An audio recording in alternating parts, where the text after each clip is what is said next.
Week 21, day 1.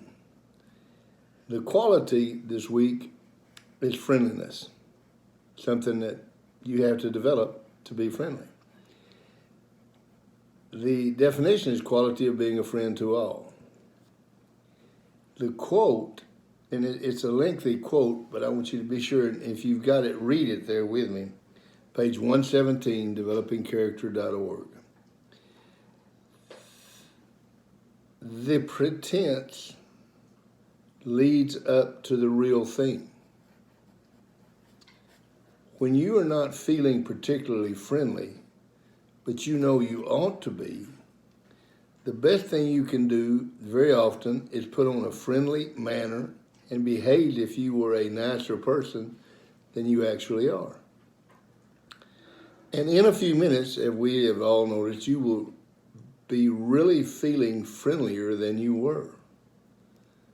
Very often, the only way to get a quality in reality is to start behaving as if you had it already. Kids today, you hear them all the time, they say, fake it until you can make it.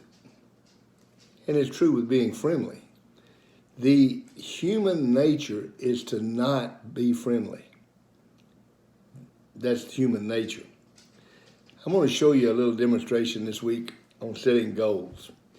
On Monday, all of our Mondays are purpose-driven. What we're trying to accomplish, or what we are accomplishing on Monday, is becoming a purpose-driven individual. And you either are or you aren't purpose-driven. Now, you can teach goals, and you can teach the theory of setting goals. You can teach as Jim Collins did in Good to Great, that you have to have goosebumps. You have to make sure it's your goal. You can have the SMART, S-M-A-R-T, specific, measurable, attainable, reachable, timeline. You can have all of these theoretical goal ideas, and you learn goals. But until you actually do the goals, and that's what the mental health people will train and teach you, is until you actually make a habit of sitting down and writing your goals, there are no purpose-driven people. The second quality that we learned was commitment. And commitment is simply making a plan to go with that goal that you put down. If there's no plan with it, and there's no timeline with it, and it's not measurable, and it's not specific, if it doesn't have all of those qualities with it, it is not a goal. It is a dream, and you are a dreamer. You are not purpose-driven. Dreaming is not one of our qualities. You don't want to be a dreamer. You want to be purpose-driven. You see this glass? Sure you do. That's a day in your life. You with me? That's one day in your life, or that's a week.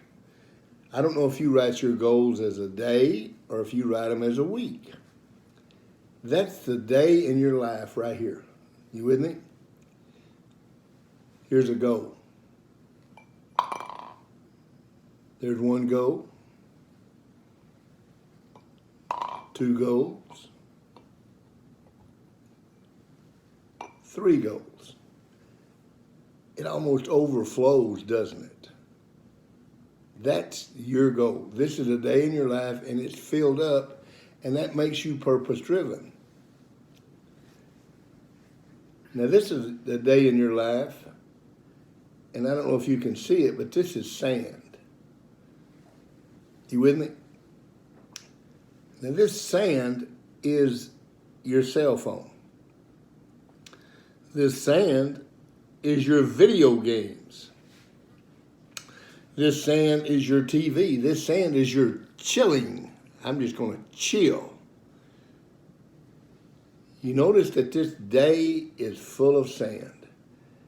What'd you do yesterday? I was on the cell phone. I was chilling. Now, here's the bad thing.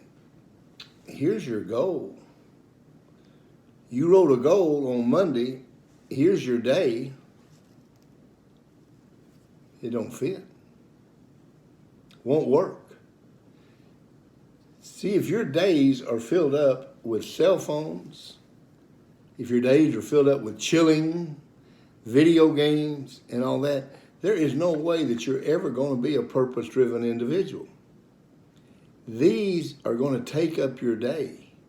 Now, can you pour sand in here and go around?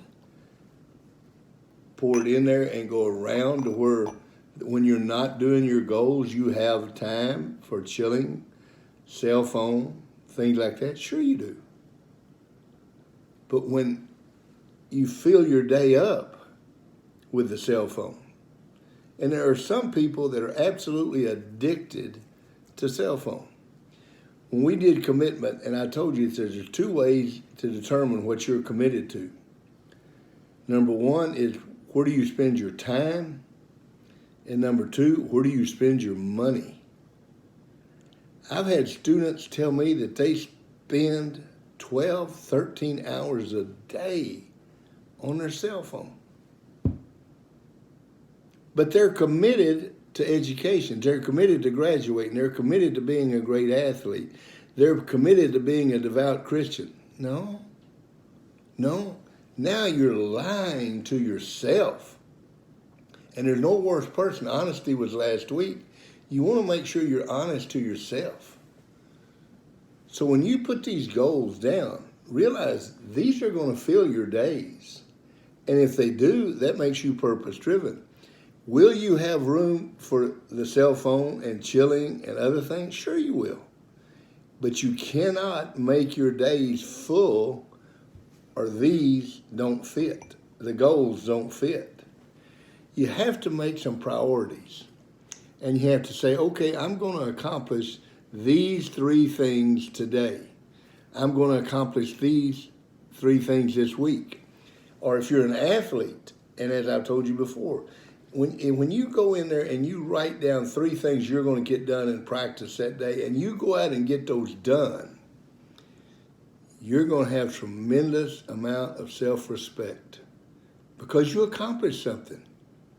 If you don't put anything down and you simply go out there and practice for 2 hours, all you did was spend 2 hours out there practicing. You didn't necessarily get better. Practice does not make better.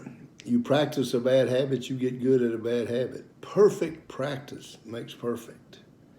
Write down 3 things you're going to get done in practice. Write down 3 things you're going to get done today. Become a purpose-driven individual. See you tomorrow.